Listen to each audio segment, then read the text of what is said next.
La lavande est une plante très appréciée des jardiniers.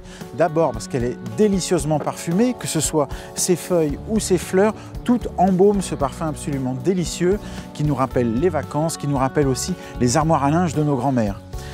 C'est une plante vraiment résistante, elle résiste bien au froid, elle résiste au chaud, elle résiste à la sécheresse. Elle a d'ailleurs besoin d'être plantée dans un terrain très bien drainé. Ou si vous la cultivez en pot, vraiment, faites en sorte qu'il y ait un très bon drainage dans le pot, qu'il n'y ait pas d'eau stagnante du tout autour de ses racines.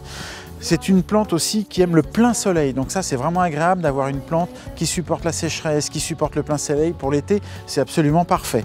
En fonction des espèces, il y en a plusieurs, il existe plusieurs lavandes, la lavande vraie, le lavandin, ici, lavande intermédiaire. Là, j'ai même une lavande panachée. On peut trouver des fleurs violettes en général, certaines sont roses, d'autres sont blanches. Il y a vraiment de quoi se faire plaisir. Le seul petit point très important pour la lavande, c'est qu'il ne faut pas la laisser pousser sans rien, sans soin.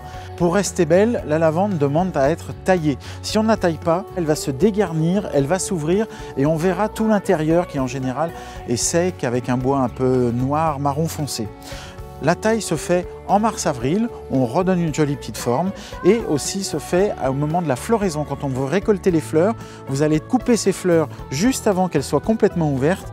Vous allez donc donner à votre lavande une forme de petit coussin rond comme ça en la taillant. L'astuce à retenir pour bien tailler sa lavande, c'est de ne jamais la tailler trop court. C'est-à-dire que voilà, j'ai prélevé une tige.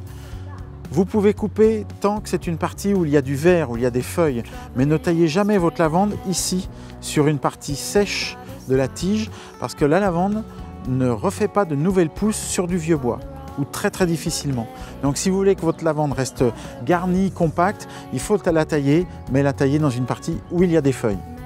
Quand on pense aux lavandes, on pense toujours à ces champs de lavande dans le midi avec ces fleurs violettes très odorantes. Mais une lavande, au départ, ça ressemble à ça.